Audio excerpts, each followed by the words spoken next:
Hello and welcome everyone. I'm Pooja Sarkar from Forbes India, and we are here today for the digital launch of Sheetal Kakkar Mehra's latest book, Executive Presence. Now, Sheetal has been a corporate trainer and an executive coach for over 2 decades, training host of large corporates across India and Asia and other countries. Welcome, Sheetal, and glad to have you on your book launch. Thank you. Wonderful. Thank you, Pooja. Really excited to be here. And we would also like to thank Oxford Bookstore for having us here. It's a big thank you to Oxford Bookstore for organizing the event, for coordinating it, and having the digital premiere. Great. So I will start the questions. First, being, this is your second book. Now, what has been the driving force behind writing this second book? It's a long journey. I wrote the first book in 2012. And after writing the book, I went back to conducting corporate workshops and coaching engagements, assignments. And, I would receive a lot of emails, questions from readers who would say, while they enjoyed the book tremendously, but certain aspects of leadership and communication were not answered in the book. Similarly, participants of my workshops also felt that there were certain questions which were left outside the realm of the book. So that was a starting point. I collected all the questions in a folder and conveniently forgot about them. March 2017, I opened the folder and realized that there were about 200 thought-provoking questions, and it was time that I started addressing them. So when I looked through the questions, I realized that there was a common thread to them. The most common question was, how do I present the best version of myself at work? Secondly, how to say no to my boss or client? Thirdly, I get very emotional when I'm given feedback. How do I handle negative feedback? How do I develop influencer skills? Also, I'm poor at public speaking. Give me some tips on public speaking. And finally, Indians have gone global. So there were participants who were sitting in different parts of the world and doing business with different countries. So give me some tips on cross-border communication. So finally, there emerged a thread, and I felt that it was time to answer those questions. So I embarked on the journey of researching and writing this book. Okay. And how different is it from your previous book then? And how have you over the years started incorporating what you're doing now as part of what you've written in the book? The first book was, as I said, in 2012. It was, but when I look at it today, I feel it is a book that will take you from the classroom to the cubicle. This book is going to take you from the cubicle to the corner room. So, in one line, that's what it is. But I had to understand executive presence. What is this mysterious it factor? When I asked people, they were unable to define it, but they could spot it. So they would say, like, Steve Jobs had it, Barack Obama has it, Sachin Tendulkar has it. So they would give me a lot of examples. But what was the science behind executive presence? They couldn't articulate. Secondly, I feel in the last decade, the role of a leader has also changed. Today's leaders interact with too many people: CEOs, global vendors, international teams, lawyers, multiple people across. In fact, some of them even interact with labor union leaders and even local farmers. So the role of leadership had really expanded. So it was time to understand this unique mystifying factor called executive presence. True. Sheetal, tell me something. In today's times, it has become all the more important to know how to carry yourself in a leadership position. And you have come up with this entire theory around it, which is also your book's base. Can you explain that entire concept of poise? Okay, firstly, I feel that decades ago, you could only create impact in a face to face meeting or maybe an occasional email. Today, there are multiple modes of communication that are available. So you have to create impact in a video chat, on a teleconference, via email, even on a WhatsApp message. So, one, multiple modes of communication. Secondly, I feel the window of opportunity has also shrunk. So you meet people for 15 minutes and you do millions of dollars of business with them. Sometimes you don't even see the people and you exchange 200 emails with them and transact a lot of business.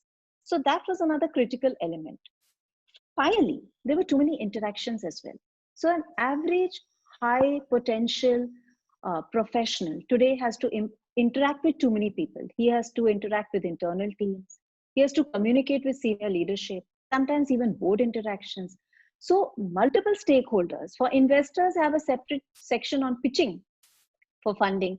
So various interactions. So I got all the interactions, possible interactions together, framed my question, and I felt who would answer this best. So finally, I said it has to be people, business leaders who display executive presence, who can answer the questions for me. So armed with these questions, I interacted with about 120 leaders, 55 of whom have given quotes in the book. They were India's leading industrialists.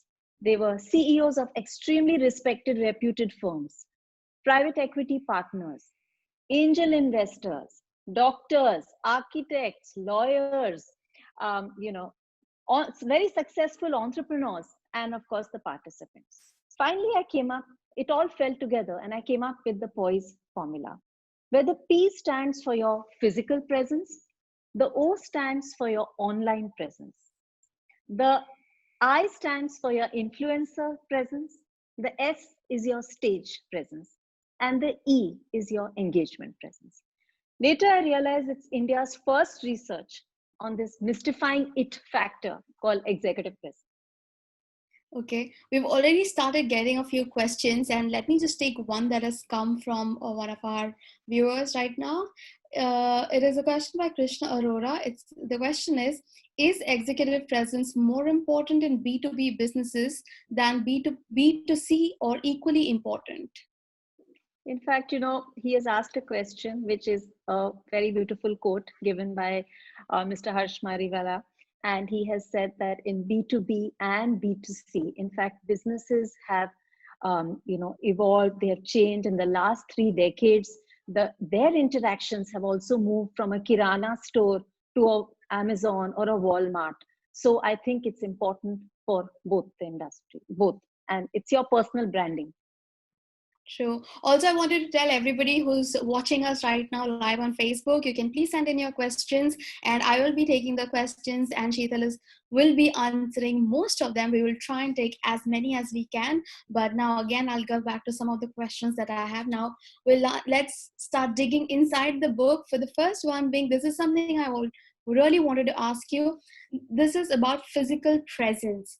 People believe that why do I have to dress up for a meeting, and it also goes with a lot of us. For example, most days I hate getting ready and going for a meeting, but then it is important. For why is it that you have, how much does physical presence, your appearance, it counts when you go for a meeting? Pooja, I really believe that clothes create impact. They affect how you perceive yourself, and also, more importantly, how the world sees you. The human brain is very unique. It's constantly thin slicing and passing judgments in milliseconds. When you walk in through the door, without uttering a single word, people have already formed opinions and passed judgment on your economic strata, your education background, your geography, your capability, your ability to handle so many things.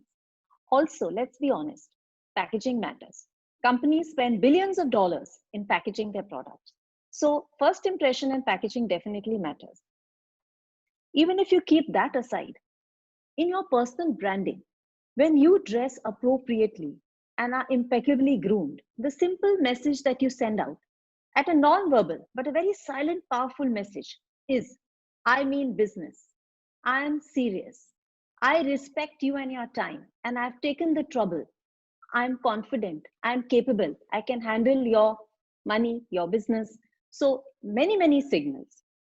It's not just about the see, it's also about the feel. There is a psychology behind clothes. And I've quoted a couple of leading psychologists from Ivy League colleges who have done a lot of research on the impact of clothes and your visual resume in the book. And it's or it's proven that not only it's about how people see you, but it also impacts how you feel about yourself. So if you're wearing work clothes, your mind automatically shifts to a work mode. And if you're wearing home clothes or track pants, you automatically go into a little more relaxed mode. So clothes have psychological impact. Finally, it's not about the business suit, which is a very common question. Or should I wear a tie and should I not wear a tie? Those are very basic things.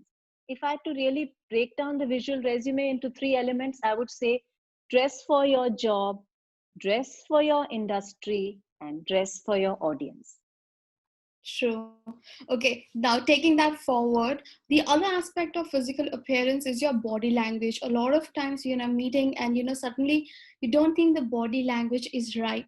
So tell us more about the role of body language and how important is it? Leaders know it, that body language is an extremely powerful non-verbal communication tool. Initially, I couldn't understand which element of body language was critical.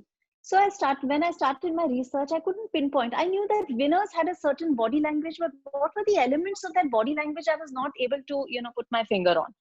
So I started researching. And it's very interesting, but leading musicians, athletes, sports stars, performing artists, for political leaders, business leaders, there is the body language of a winner. After researching, I can confidently say few things. One, leaders lean in to show interest. Leaders offer a firm handshake. Leaders maintain direct yet healthy eye contact. Leaders use stillness as a very powerful tool. They use pauses as a very powerful negotiation tool. They use personal space very effectively. And last but not the least, leaders are able to read other people, which means that not only do they understand the body language signals or focus on the body language signals that they are sending out, but they are very quick to comprehend other people's signals as well. So they are very tuned in to the non-verbal cues which are sent out by the person across the table. That's why they are very quick at understanding deception, very quick at understanding body language betrayal as well, which means the verbal and the non-verbal is not synchronized, which automatically sends like a red flag in their mind. So I think, yes, leaders have a powerful, strong body language. It is subtle, but it's there. And I've elaborated on the factors in the book. Okay, now I'll take one quick question because it is something related to presence and which is by Payal Gandhi, which she's asking, I would love to know more about stage presence from Sheetal. Stage presence is your public speaking skills, which is divided into three elements: the vocal, the visual, and the verbal. I think voice modulation is very, very important. Most people don't focus on it. In a way, the Indian academic system has also not taught people voice modulation or stage presence. Because if you look back at your school life when you were 5 years old, there were two students in the class who were really good at stage presence. They were those children who would say, "Ma'am, I'll get the chalk. Ma'am, I'll wipe the board. Ma'am, should I give out the answer sheets?" And school would give them all parts in dramatics, debate, elocution, acting.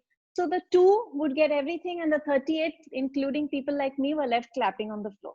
So I think stage presence is something which we develop once we join the corporate world.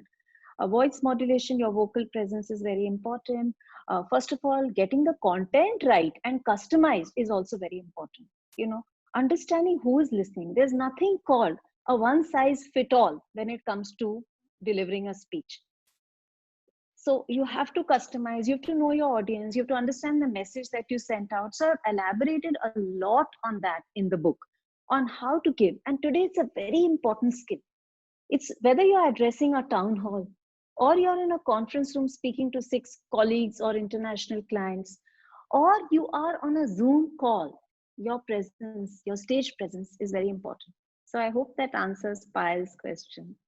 I hope so. And there's one thing I wanted to understand: how important is it for someone to build an online presence in today's time, and what are the do's and don'ts that you recommend? Because it is becoming far more important as a person to you literally create a brand out of yourself through your social media. So how does one should do it? What are the do's? What you should not do at all? Yeah, I think online presence has become a buzzword. See, Pooja, 2 decades ago, leaders didn't need to, leaders were mysterious. Their appearances were extremely curated, which means that if they wanted, they were seen on a dais, a podium, a conference room, or in print. But it was extremely curated. So they wanted what they wanted to show the world, they showed. Technology has been a very big game changer. Today, everybody has a smartphone and everybody is on Twitter. So that has become difficult. Even if you're not a celebrity, the visibility of an average professional is so high today on social media. And let's agree, we e-meet people much before we actually meet them. Leave aside the pandemic, even before the pandemic, I tell people, put your name into Google and see what shows up. Whatever shows up is what people are seeing, is what people are perceiving of you, is what is influencing their thoughts about you. So it's a very integral component of reputation management as well. Another important element which I've touched upon in the book is professional networking sites and personal networking sites. Keep opaque walls between them. If you don't, simple rule, keep, if you don't know how to manage it, just keep opaque walls between them. Don't make them overlap. And finally, social media is a very powerful tool. Leaders use it very effectively. I'll give you 3 examples. If you see, leaders use social media to engage with social causes and innovation. An example is Mr. Harsh Mariwala's Twitter account. He engages so much with innovation, with social causes. Leaders also use it to connect with the common man. If you see Mr. Harsh Goenka's Twitter account, he connects instantly with people. It is huge, and he uses a dash of humor to make it so much lighter, but the common man can connect. Leaders also use social media as a very effective tool to connect with wider audience or as social listening. So if you see Mr. Gurnani of Tech Mahindra, his Twitter presence, he uses it like this. So I think leaders use social media, and it's good. It's an important communication tool, but it has to be used effectively. So how to use it effectively, I've covered in the book. True. There's a question by Aman. Aman says, "Hello, Sheetal. With the COVID situation still unraveling, how would you advise managers and executives when it comes to growth within their organizations?" And also, there's a question by Sonal. Okay, I'll take that later, but let's deal with how do you deal now that we are in this entire pandemic. It's been 4 months, everybody's sitting at home, everybody's tired mentally, at least now, and we do not have any visibility on when are we going to go back to work physically in the next few months. So how should managers deal with this situation? Even when the pandemic is, when we are done with it, I don't see us going back to 100% of employee strength in all the offices. I do believe that there will emerge a new normal. It will be a hybrid version. So everybody is not going to go back to 5 days working all the time. So yes, managing and influencing remote teams is a very important leadership skill that today's and future leaders and managers will have to quickly learn and upgrade. One, of course, is an important part of this skill is to understand that you have to have high visibility. See, in a normal office environment, I call it BC, 2019 BC, before COVID.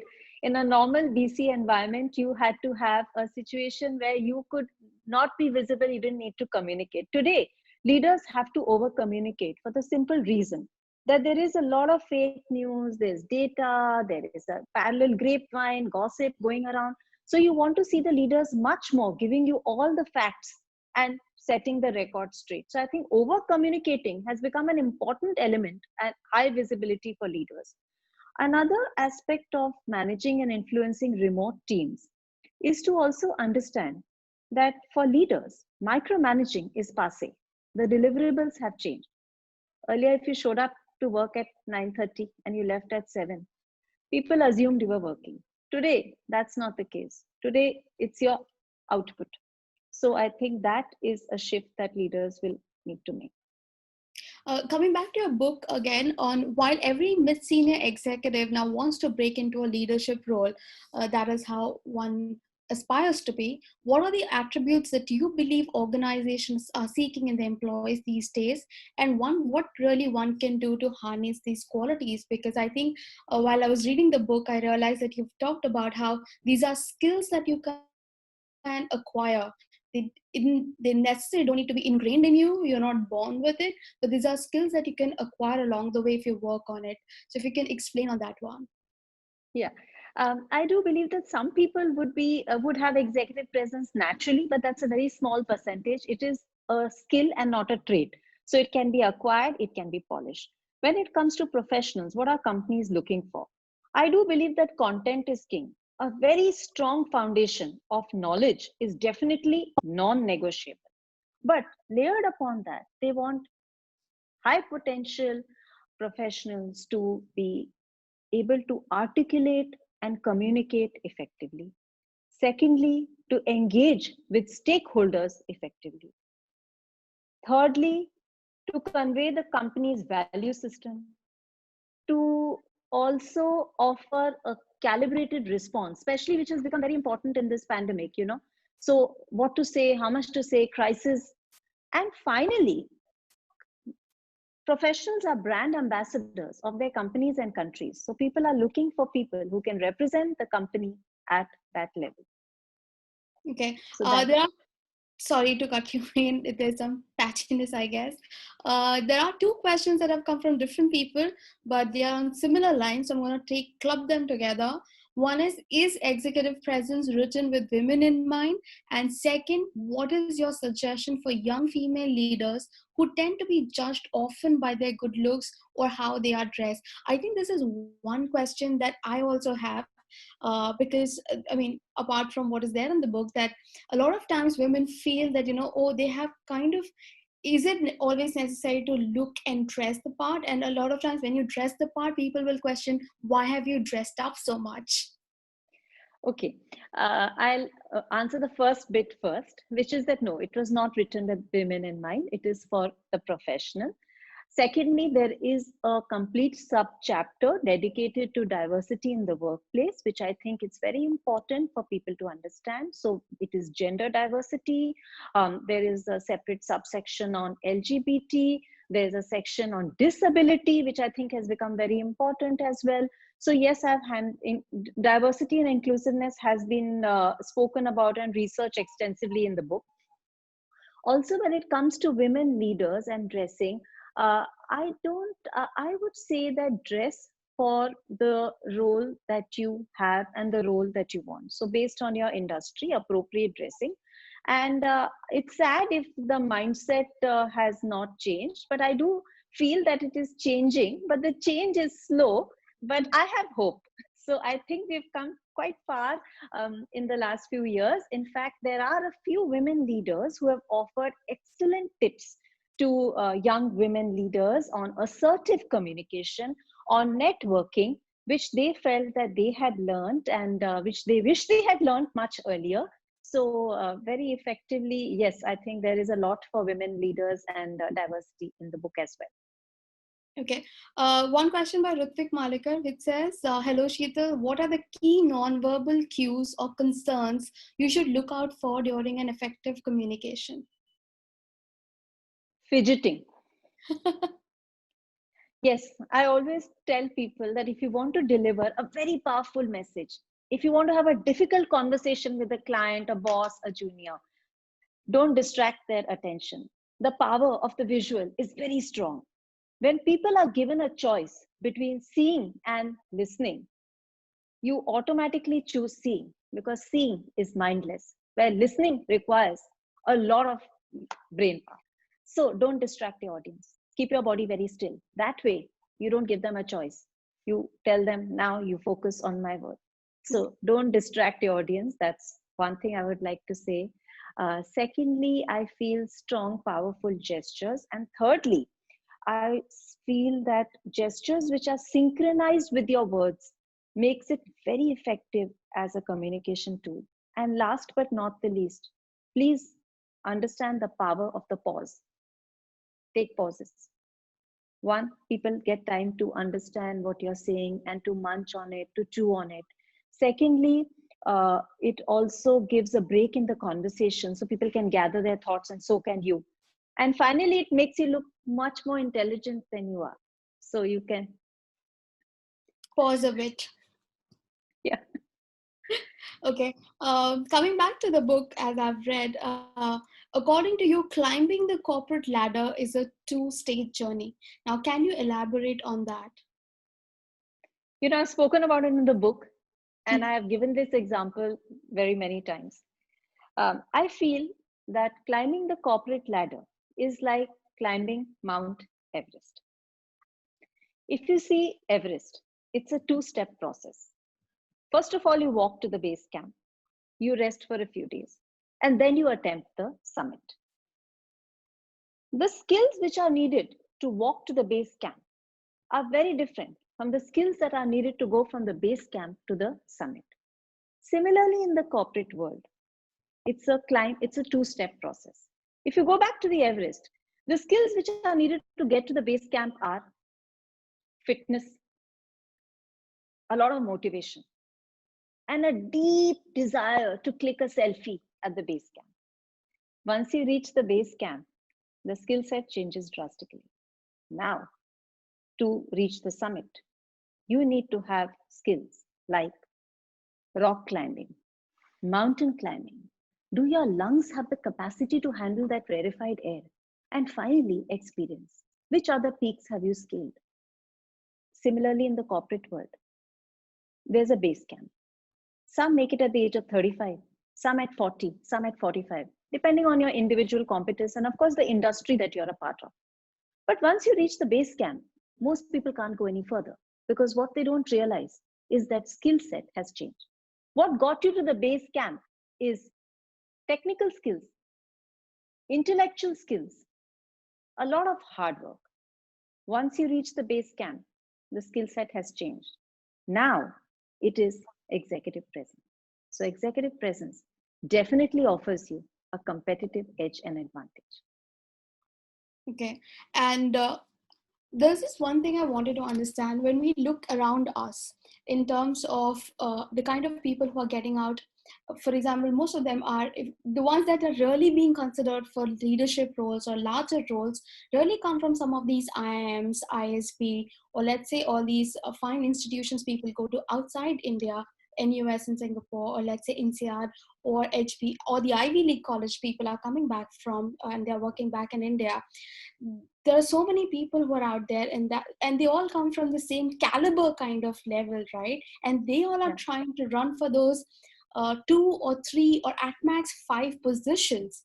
How do you classify when that competition, the level of competition is so high? Yeah, it's very, very sharp. The corporate pyramid is very sharp, especially at the top.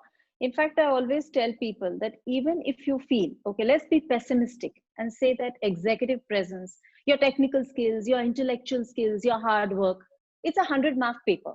Let's say at a pessimistic level, you give 20 marks to executive presence, right? Now, the way I look at it is, if you want to score in the high 90s, how many marks do you need on that 20-mark question? You still need an 18 or a 19 to go into the 90s. So this skill alone may not help you, but this skill combined with everything else that you're doing correctly is definitely going to take you much farther. Okay, now I'm going to take a few questions because a lot of questions have come and a lot of people have said that they love the conversation and they love your last book and they're really looking forward to reading your new book. One question is okay, if you had to describe executive presence with just 3 traits, what would that be? Well, I can only describe it in 5. the poise formula. So which of the letters can I knock out? I'm not so sure. Okay. And there is this one question by Shivendra. He says, a question for both of you. Which business leader would you say is the epitome of executive presence? And also, this takes me back to a question I wanted to ask.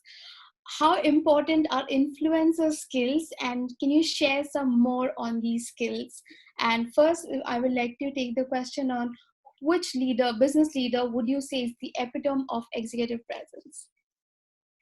It's difficult to say one, but if I look in the Indian context, and both my books are written for the Indian workplace. Even the first book, Business Etiquette, I felt that we had read a lot of books on business etiquette, but they were all written by foreign authors who had never even visited India. So India, with its population of 1.3 billion people, needed to have somebody who would understand the Indians and would write a book for them. Similarly, in executive presence space, there is no Indian author who has written or researched on this. Having said that, in the Indian workplace, I do believe that if you look at the Indian business scenario, I would say Mr. Ratan Tata definitely has it. I would say Mr. Anand Mahindra definitely has it. I would say, Mr. Harsh Mariwala, I've interacted a lot with him for this book. Mr. Harsh Goenka, Mr. C.P. Gurnani, Mr. Gopalakrishnan of Tata's. So I have interacted a lot with them, and I do believe that they definitely are, leaders who display exemplary executive presence. Okay. And when it comes to influencer skills, how important is it to gain influencer skills in today's time? See, leadership, if you study at a macro level, whether it's business, political, or anything, influencing is a part of leadership. The job of a leader is to inspire confidence, is to motivate the team, is to influence the team, is to positively impact the team. So influencing is a very integral component of leadership. With reference to the book, I realized several things. One, leaders inspire confidence and leaders take ownership for their work. Secondly, leaders are mindful, they are extremely focused, they are humble, they are authentic, they speak up. And finally, leaders display a lot of executive maturity, something which I've written, researched extensively. Even if you take the current crisis, what to say, what not to say, when to say, how much to say, and when to completely zip up is a very important leadership skill. So it's a very critical influencer skill. So I think that's important. Leaders are influencers. Coming to the next question, in the book Executive Presence, in the last section on engagement presence, you've written about working with virtual teams and other communicating with global teams during these pandemic times. Now, where almost every company is offering the work from home option. Now, what are the major guidelines that an employee of every level should take care while being on the call, how they speak on the call? And also, I've noticed that, there is this disengagement which is happening in terms of you are working but you think your bosses believe that you might not be working because you're not in close proximity, you're not able to have these conversations, and there are not daily calls that are happening to make someone understand that there is a gap in communication, which I've been hearing from a lot of people. We all have been seeing that there is this huge gap that is coming in between how you interact with your bosses. There could be miscommunication, you're trying to say something but the email, somebody is reading in their mind in their own voice and think, oh, what is it? So how do you explain how people deal with bosses and leaders at this time during pandemic? Okay, I'll take this in two parts. One is from the side of a team member, and then we can look at team leader. So as I said earlier also, that remote may become the new normal, in which case working from home. Now, if you see the Indian context of working from home, there are a few challenges. First of all, Indian homes are multi-generational, which means you have three generations: parents, grandparents, children, sometimes even domestic staff. So there are a lot of people there. which can prove to be posed to be a very big challenge for a person who is trying to work from home.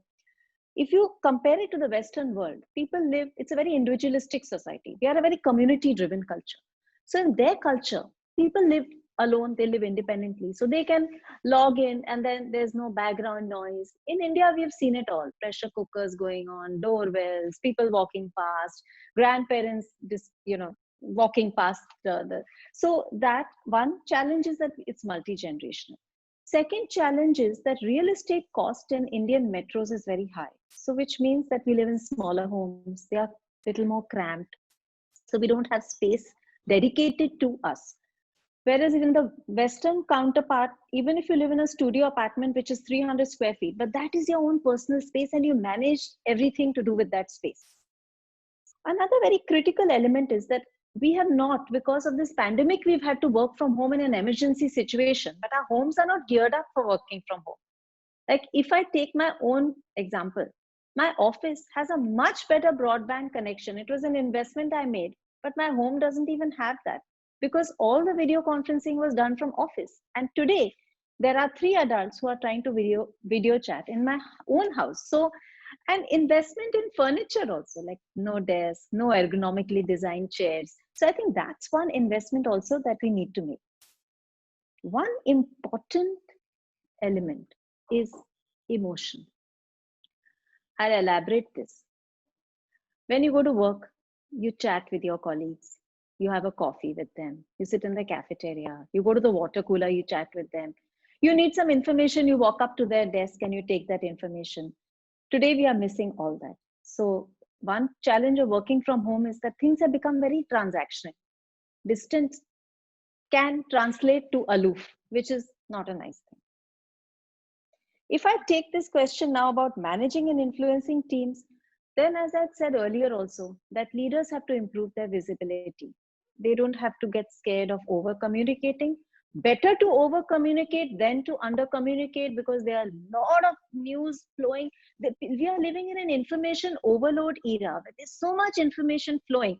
Half of it is fake news, not data backed, but it sounds so authentic. So leaders have to be out there telling people what are the real facts. So yes, you may have to over communicate. Secondly, micromanaging, as I said, is passive. Thirdly, the deliverables now have to change from time to output. Also, information gathering has to change. We were not very good at documenting things. In our culture, unlike in the Western world, they document a lot more. Our culture is very contextual. You walk up to somebody, they'll give you the information. But if you look for it in a manual, you won't find it.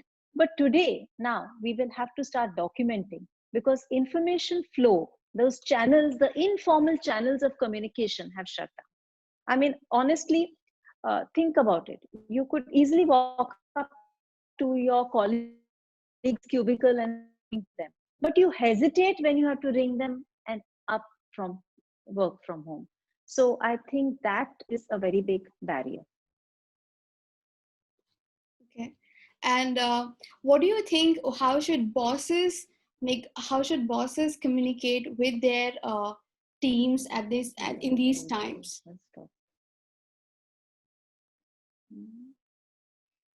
Okay, I think there's a problem with the network. Are we patchy?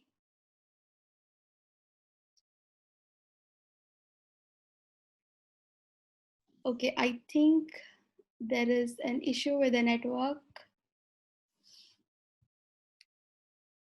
Sheetal, can you hear me? Yes, I can. Back? Yes, I lost you for a few seconds. Okay, cool. Not a problem at all. I wanted to ask, as I asked in the end of the question, the last question, that what do you think, how should bosses communicate to their teams at this point in time?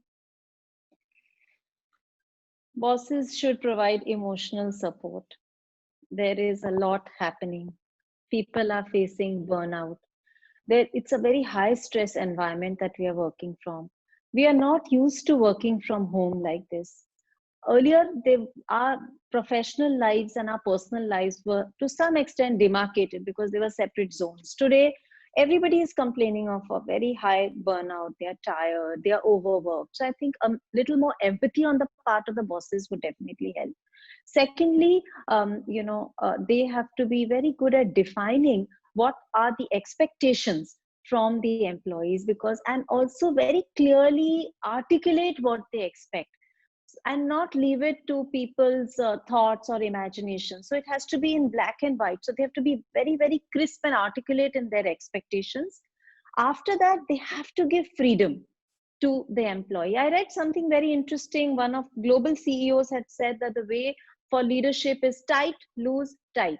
So be very tight with the objectives, be very loose when it comes to how they are going to deliver them, give them the freedom, and then be very tight when it finally comes to getting the result. So yes, tight, loose, tight is the best way to sum it up. Not my words, his words, but I believe them. Okay. I think we have a few more minutes left, but before that, before we close it out, but I have this question. A lot of times, people feel that they have hit a glass ceiling, and it increasingly comes to you after you have hit like 13 year, 17 year, 15 year, these kind of, as you progress in your career. Now, how do you suggest that they realign their goals or coach themselves to do better?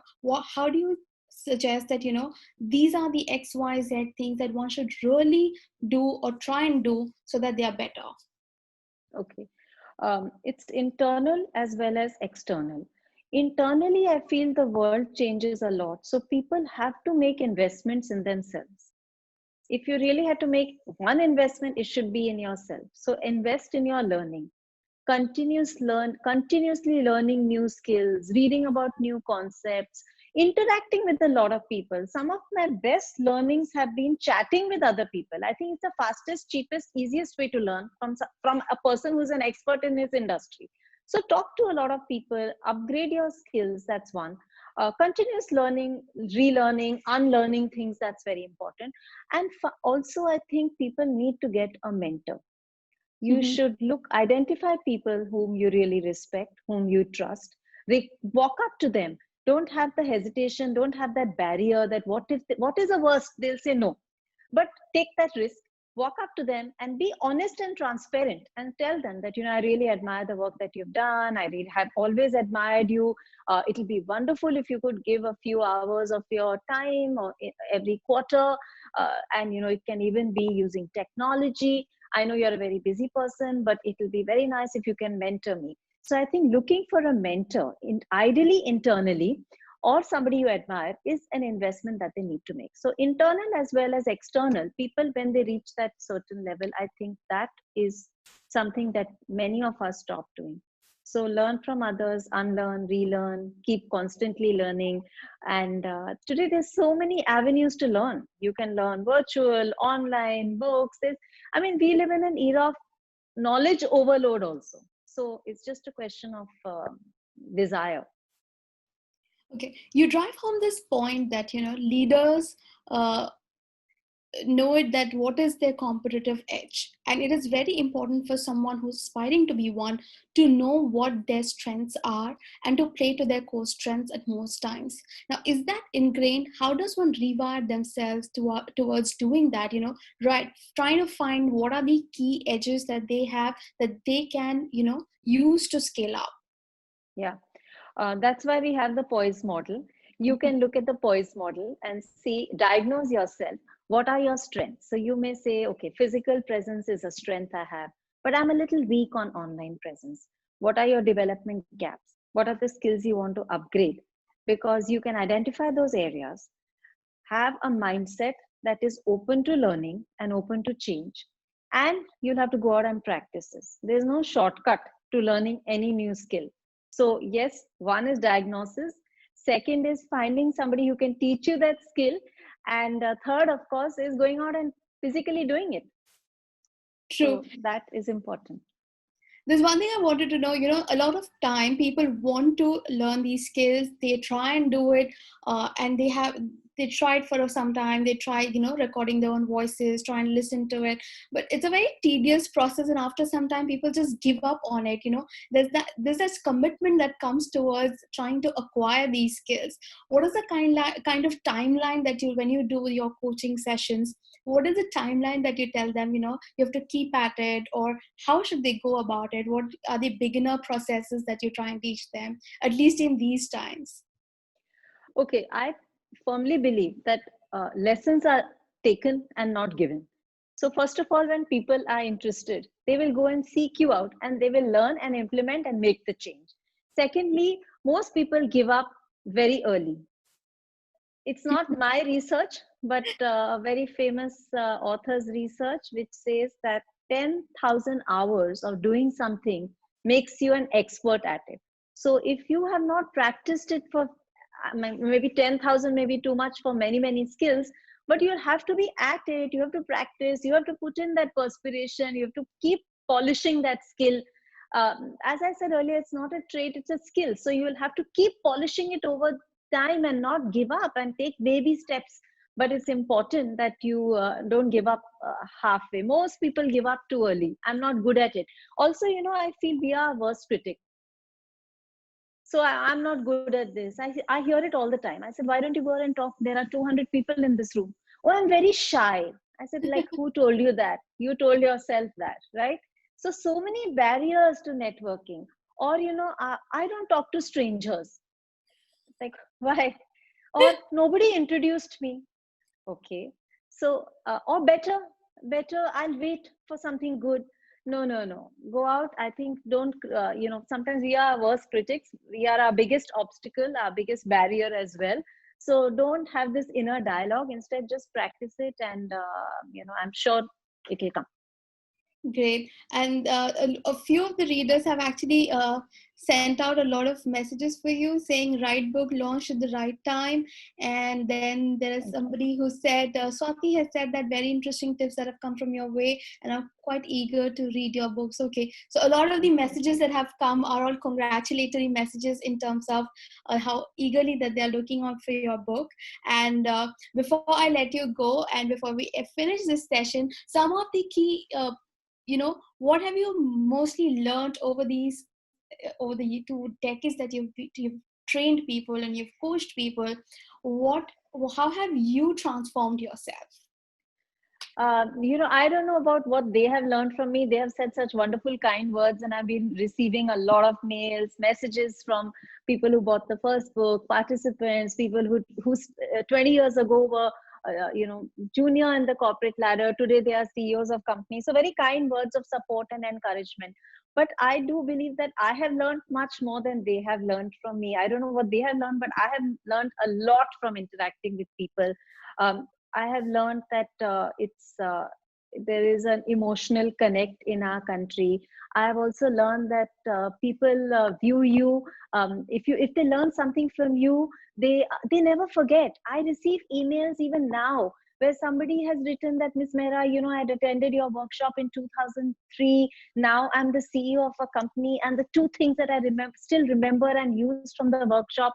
And those are the best things that I hear from people. Is very motivating, inspiring. What I have personally learned is that there is so much diversity in India. Also, Indians are very open to learning new skills. We are very happy to learn new skills. We are very open to learning new skills. We are enthusiastic about this, and we really are committed to it. It's just that so it's not so much the why, but it's a little more to do with how, which where we tend to see a stumbling block. So I think go out, make investments in yourself, view yourself as a brand. Even if a company had to market you, all brands need investments, all brands need management, all brands need to have a consistent message that they sent out and a reputation. So I think it's important to make investments in yourself and view yourself as a brand. If you had to sell your brand, how would you sell? Reputation management is very important. True. There's a question that has come in the end. It is on the lines of nepotism. So let me just rephrase it in a way. Let me just put it this way. There are companies which are promoted by families where their children come in and they run the company, and there are some companies where even though the children are part of the ecosystem, they still like to bring in professional managers. When you coach them, is there a difference, is there a stark difference that you see between those who have been ingrained in the business since their birth or have been part of the ecosystem, and are there differences that are visible when you're just training somebody who's a professional who's coming into the company? Okay, let's just take a step back. India is a very unique space when it comes to business. We have got government organizations which operate in a particular way, and I've trained people from there. I don't specialize in any industry. Then I have trained people from family run organizations, extremely well groomed leaders, second, third generation. I've also trained, a lot of my work has been in multinational space, companies which operate in India, and India today is very important for a lot of large organizations globally. I've also trained a lot of new age entrepreneurs, companies which were not there 10 years ago. So, and some portfolio companies and leaders in that space. So, I've trained through the across spectrum. I think the skills at some level are different. And some of the family run organizations, the second and third generation is extremely competent. They understand the business very well. And professionals, because they are skilled in a particular way, they also enter the industry and they understand the business well. I think it's not to do with the fact that it is particular family run or professional. I think it's at a very individual level. So there, some of the leading Indian companies are family run, and then there are some very large multinational companies which are professionals. Then there are some family run companies which have brought in very high powered professionals, and they have done an excellent job if you see the valuation. So I think it's a mix of a lot. It's at an individual level, not there's no formula. Okay, I think we'll close it here for today. And before I end it, all the best for your book. And do you have a Thank copy? you. Here it is. Okay, great. That is the copy of the book. People can just go online, order it, and get a copy of your book. And thank you, everybody, for actually being a part of this and listening to us. And thank you, Oxford Bookstore, for actually having us here. And thank you, Sheetal, for your time. Take care. Thank you. Do buy the book from Oxford Bookstore. And you can connect with me on social media via Twitter, Facebook, LinkedIn. And I would love to hear from you, your comments, your reviews. And, it's wonderful interacting with you. Thank you so much for your time. You've taken time out to attend this book launch. And thank you, Pooja, for those wonderful questions. Really, really appreciate. Extremely well thought out, in depth, and they explored every aspect of the book. So thank you once again, HarperCollins, Oxford Bookstore, and Pooja. Thank you. And the audience. Thanks a lot. Bye. Thank you. Bye.